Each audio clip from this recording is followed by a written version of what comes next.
الحمد لله رب العالمين والعاقبة للمتقين ولا عدوان إلا على الظالمين والصلاة والسلام على نبينا محمد صلى الله عليه وسلم وعلى آله وصحابته وتابعين لهم بإحسان إلى يوم الدين وبعد. Toutes les louanges appartiennent à Allah subhanahu wa ta'ala, le Seigneur des mondes, le tout miséricordieux, le clément. Le salut d'Allah sur le prophète Mohammed sallallahu alayhi wa sallam, sur sa famille et ses nobles compagnons, ceux qui ont suivi, ceux qui suivent et ceux qui suivront la droiture jusqu'au jour dernier. Fidèles musulmans, mes frères, musulmanes, mes sœurs, le sermon de cet après-midi nous exhorte à la piété, de craindre Allah subhanahu wa ta'ala en tout lieu et en toutes circonstances. Nous devons craindre Allah subhanahu wa ta'ala, nous soumettre à Allah subhanahu wa ta'ala jusqu'à le jour où la mort va venir à l'un d'entre nous, il soit déjà agréé par Allah et que le Tout-Puissant nous accorde le paradis le jour de la résurrection. Et après ça, fidèles musulmans, mes frères, permettez-moi de nous parler un peu du mois de Chaban, c'est-à-dire le mois en cours. C'est le mois qui est en train de couler comme ça. C'est ce qu'on appelle le mois de Chaban. C'est le 8e mois et en même temps, selon le calendrier que nous avons, égérien que nous avons, ça fait le 8e mois. Mais dans le compte d'Allah subhanahu wa ta'ala, c'est la dernière, et c'est le dernier mois de l'année lunaire. Donc sur ce, fidèles musulmans, mes frères, aujourd'hui nous sommes au 8. Si Allah subhanahu wa ta'ala nous accorde longue vie et santé, ceux-là qui vont voir Ramadan dans 22 jours, ou bien dans 21 jours. 22 jours si le mois venait à terminer au 30. S'il termine au 29, donc ce qui veut dire que nous restons seulement 21 jours pour terminer le mois de Chaban. Nous prions Allah subhanahu wa ta'ala qui nous accorde longue vie et santé pour voir le mois béni de Ramadan. Et c'est nécessaire que tout un chacun de nous demande à Allah. Puisque Allah subhanahu wa ta'ala, son messager nous dit, d'une prière à une autre prière, de vendredi à vendredi, et de Umrah, c'est-à-dire le petit pèlerinage, à un autre petit pèlerinage. Et le mois de Ramadan, à un autre mois de Ramadan, les péchés sont absous. Que le Tout-Puissant absout nos péchés. Après ça, fidèles musulmans, mes frères, le prophète Mohammed, sallallahu alayhi wa sallam, un jour, nous avons ce compagnon du prophète qu'on appelle Osama ben Zayd. Osama, c'est le fils de Zayd, qui demandait au prophète Mohammed, sallallahu alayhi wa sallam.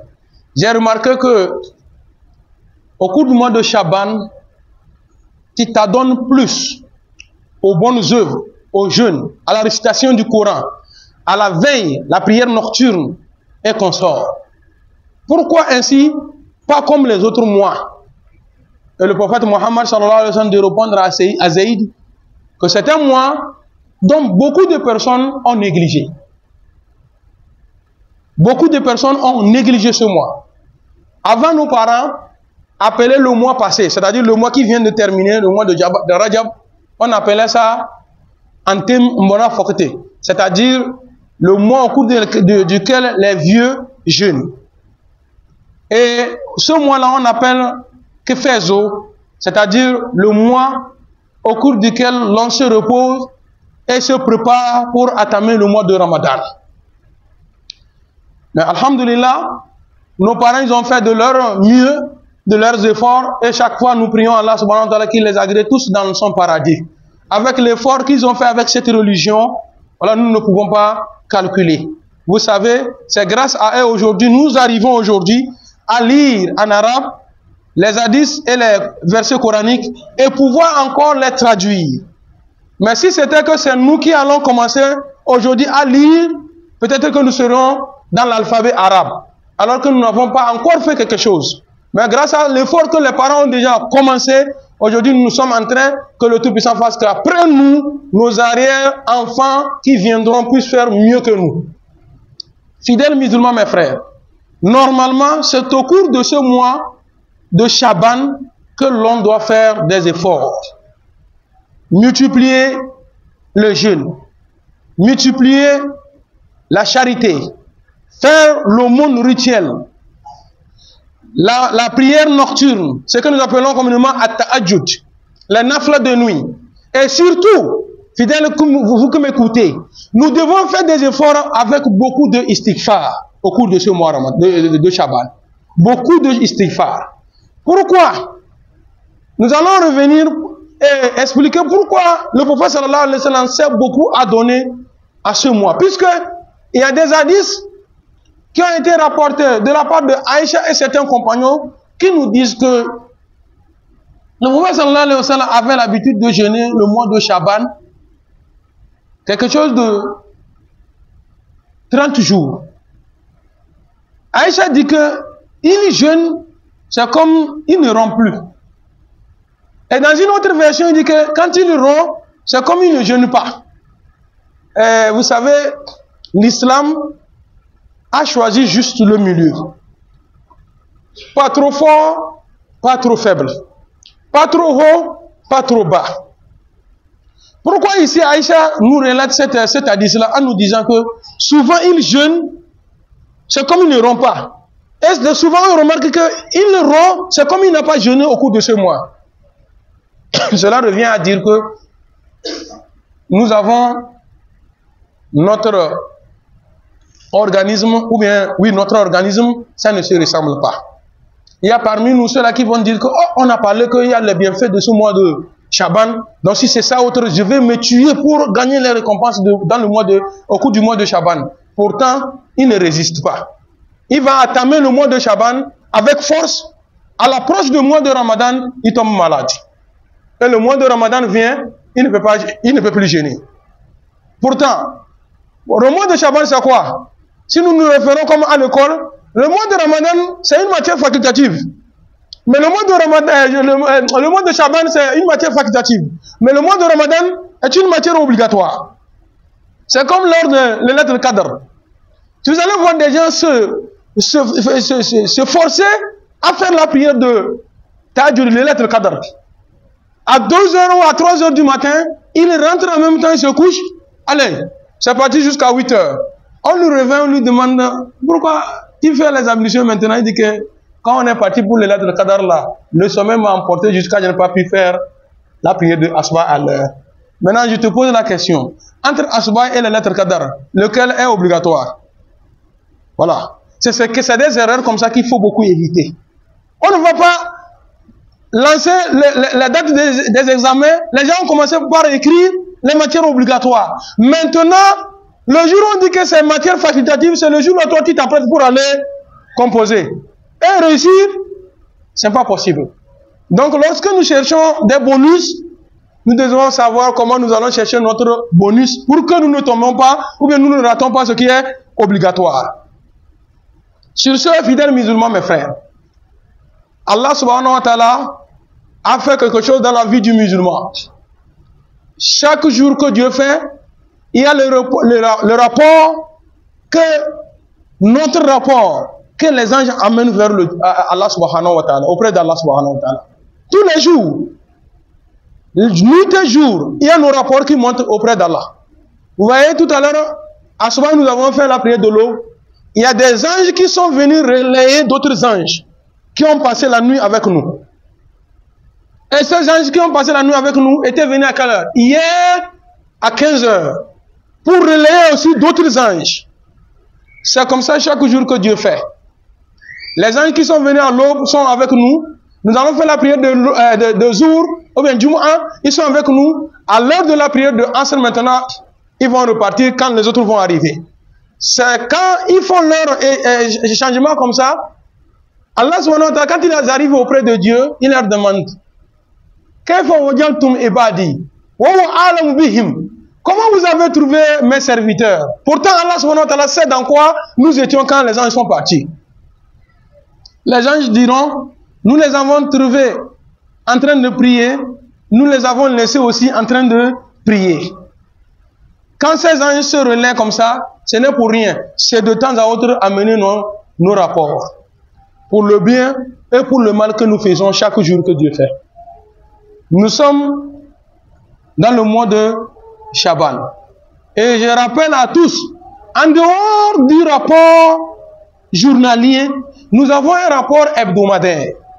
Tous les lundis et tous les jeudis, les anges amènent encore, emportent avec ici dans l'au-delà nos rapports concernant nos œuvres mensuelles. C'est tous les lundis et tous les jeudis. C'est le secret qu'il y a, dont le prophète Mohammed sallallahu alayhi wa sallam a toujours mentionné. On l'a demandé pourquoi tu jeûnes les lundis et jeudis. Il dit que tous les lundis et tous les jeudis, Allah subhanahu wa ta'ala envoie les anges pour prendre nos rapports. J'aurais voulu que quand mon rapport va arriver auprès d'Allah subhanahu wa ta'ala, le jeûne fait partie de ce que j'ai fait comme bonne œuvre. Et après ce rapport hebdomadaire, nous avons le rapport annuel.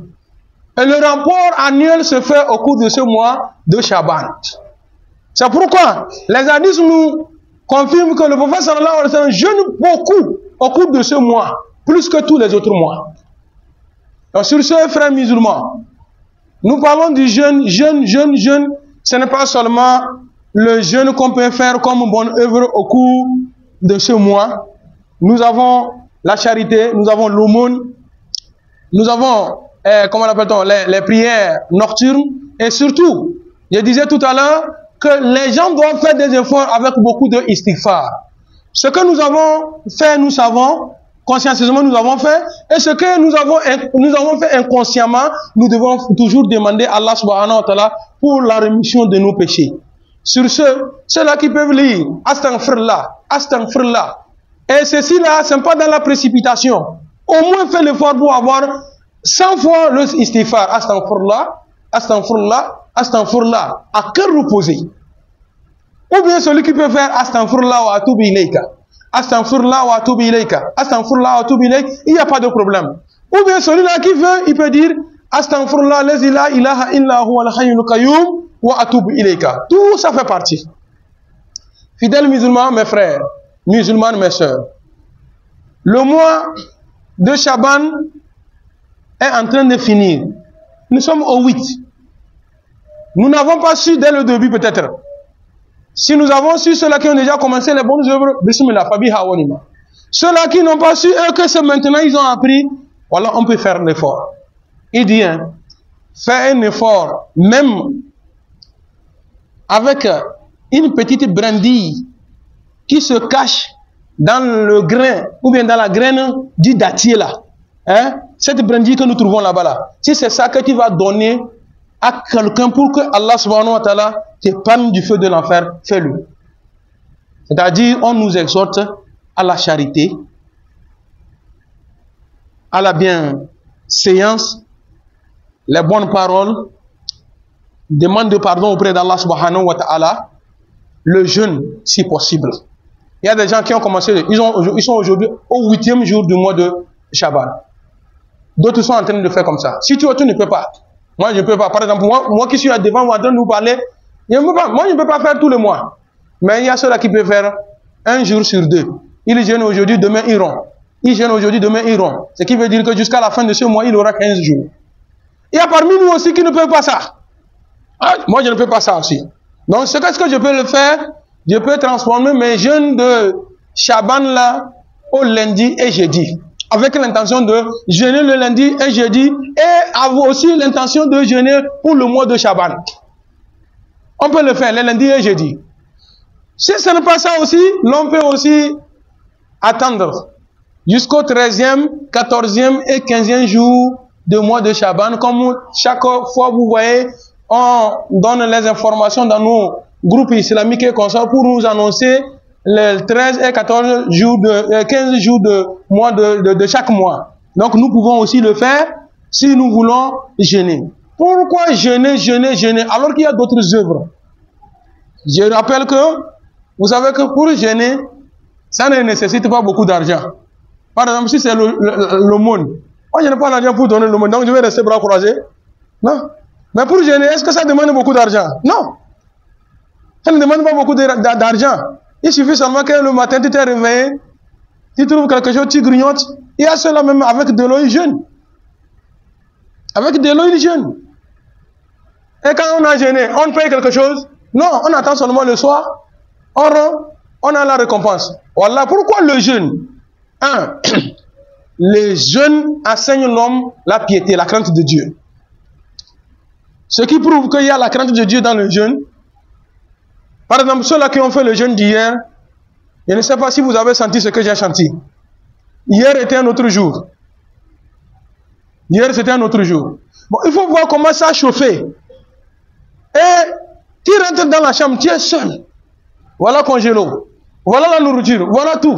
Quand tu regardes tout ça en même temps, c'est comme si tu ne veux pas. Mais tu veux. Maintenant, si tu bois, est-ce que quelqu'un d'entre nous va voir? Mais non. Mais tu sais que celui qui est, à cause de qui tu as fait le jeûne, te voit. C'est ça la crainte d'Allah subhanahu wa ta'ala. Le jeûne, seul Allah subhanahu wa ta'ala sait combien il va récompenser son serviteur. Et enfin, le jeûne, comme l'hadith du prophète, un hadith divin, Allah subhanahu wa ta'ala nous dit dans ce hadith, nous dit que quand l'on observe un jour de jeûne, à cause de moi, Allah subhanahu wa ta'ala, il a jeûné, je vais l'éloigner du feu de l'enfer à une distance de 70 km. À une distance de 70 km. Tu t'imagines si tu as fait 3 jours de jeûne et tu as eu 5 jours de jeûne. Et ce n'est pas seulement dans le mois de Shaban ou bien dans le mois de Ramadan. Hein. Tous les jours que Dieu fait. Les jours où vous avez réservé un jeûne à cause d'Allah subhanahu wa ta'ala, c'est comme ça. Donc nous allons faire des efforts, fidèles musulmans. Inch'Allah, c'est ici que nous allons marquer la pause ou bien la fin de notre sermon sur le mois de Shaban.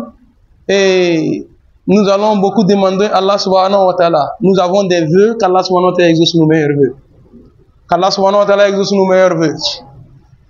Nous demandons à Allah subhanahu wa ta'ala d'absoudre nos péchés, grands comme petits. Ce que nous avons fait consciencieusement ou inconsciencement, que le Tout-Puissant absoude. Que le Tout-Puissant absoude. Que le Tout-Puissant absoude. Nous demandons à Allah subhanahu wa ta'ala de ne pas nous charger un fardeau supérieur à notre capacité, comme il a fait à ceux-là qui sont venus avant nous. Allah subhanahu wa ta'ala ne nous châtie pas s'il nous arrive d'oublier ou de commettre des erreurs. Allah subhanahu wa ta'ala accorde nous la victoire sur le peuple infidèle. Oh Allah subhanahu wa ta'ala, nous te prions, nous te demandons, nous t'implorons. La place où nous sommes arrêtés, les gens qui sont assis ici, ils ont tout abandonné à cause de toi, Allah subhanahu wa ta'ala. Ils ont des vœux, ils ont des besoins. Allah exauce nos meilleurs vœux. Qu'Allah subhanahu wa ta'ala exauce nos meilleurs vœux. Que le Tout-Puissant nous exauce nos meilleurs vœux. Je prie Allah subhanahu wa ta'ala pour nos fonctionnaires d'État, nos fonctionnaires de sociétés privées et publiques, que le Tout-Puissant vous accorde de meilleures promotions dans vos activités. Qu'Allah subhanahu wa ta'ala nous accorde de meilleures promotions dans vos activités. Que le Tout-Puissant vous accorde de meilleures promotions dans vos activités. Tout ce que vous avez peur dans vos activités, que le Tout-Puissant nous éloigne de cela. Tout ce que vous voulez dans vos activités, que le Tout-Puissant vous accorde. Que le Tout-Puissant vous l'accorde. Nous avons des patrons, que le Tout-Puissant sème notre amour dans leur cœur. Que le Tout-Puissant sème notre amour dans leur cœur. Nous avons des fonctionnaires, nous avons des employés, que le Tout-Puissant sème notre amour dans leur cœur aussi. Que le Tout-Puissant sème notre amour dans leur cœur. Tout ce que l'on va entreprendre, ça va être fructueux, que le Tout-Puissant attire cela. Ce que nous allons faire pour que ça nous donne de perdiction, que le Tout-Puissant nous éloigne de cela. Que le Tout-Puissant nous éloigne de cela. Je prie Allah subhanahu wa ta'ala pour notre pays, le Togo, que le Tout-Puissant apporte la paix. Qu'Allah subhanahu wa ta'ala apporte la paix. Que le Tout-Puissant apporte la paix. Que le Tout-Puissant apporte la paix. Nos soldats, un peu partout où ils sont, pour la sécurité de notre pays, que le Tout-Puissant veille sur eux. Que le Tout-Puissant veille sur eux. Que le Tout-Puissant veille sur eux et sur eux. À chaque fois que l'ennemi prépare son coup, que le Tout-Puissant renverse la vapeur sur eux. Que le Tout-Puissant renverse la vapeur sur lui. Que le Tout-Puissant renverse la vapeur sur lui. J'ai pris Allah subhanahu wa ta'ala à nos dirigeants de ce pays, que le Tout-Puissant leur donne une bonne sagesse. Que le Tout-Puissant leur donne une bonne vision pour diriger ce pays-là dans le bien de la population de ce pays-là. Et encore une fois, pour terminer, je prie pour notre cher, notre gouverneur, que le Tout-Puissant l'accorde une longue vie. Que le Tout-Puissant l'accorde une bonne santé. Qu'Allah subhanahu wa ta'ala lui protège matin et soir. Que le Tout-Puissant le protège matin et soir. Nous savons qu'il est de l'autre côté, c'est quelqu'un de bon. Que le Tout-Puissant fasse que ce bien-là atteigne dans notre région ici. Que nous puissions bénéficier des biens de ce qu'il a sur lui ici dans la savane. Nous aussi, le bien que nous avons, que le Tout-Puissant l'aide aussi à profiter de cela. Je prie Allah subhanahu wa ta'ala, tous ceux-là qui travaillent avec le gouverneur, que le Tout-Puissant leur donne une bonne santé. Qu'Allah subhanahu wa ta'ala leur donne une bonne santé. Que le Tout-Puissant leur donne une bonne santé. Chez nous, en témoin, on dit, tout un dernier baouna, nous sommes bizarres, mais l'éléphant ne peut pas être devant toi et maintenant toi tu dois encore chasser la rosée. Donc il y a le gouverneur, que le Tout-Puissant fasse que vous qui êtes derrière, vous puissiez aussi bénéficier des bienfaits de ce temps-là. Que le Tout-Puissant nous garde dans ce pays-là. Que le Tout-Puissant nous garde dans ce pays-là. Sabitna ala al-iman. Wa tawaffana ma'al abrar. يا ذا الجلال والإكرام اللهم اعز الإسلام والمسلمين وأذل الشرك والمشركين ودمر أعداءك وأعداءنا أعداء الدين اللهم دمر أعداءك وأعداءنا وأعداء الدين اللهم من أراد بنا السوء اللهم يا ربنا من أراد بنا السوء اللهم رد كيدهم في نار ودمره تدميرا اللهم رد كيدهم في نار ودمره تدميرا بعزتك يا أرحم الراحمين اللهم يا ربنا هب لنا من أزواجنا وذريتنا قرة أعين واجعلنا للمتقين إماما إن الله وملائكته يصلون على النبي يا أيها الذين آمنوا صلوا عليه وسلموا تسليما اللهم صل على محمد وعلى آل محمد كما صليت على إبراهيم وعلى آل إبراهيم اللهم بارك على محمد وعلى آل محمد كما باركت على إبراهيم وعلى آل إبراهيم في العالمين إنك حميد مجيد سبحان ربك رب العزة عما يصفون وسلام على المرسلين والحمد لله.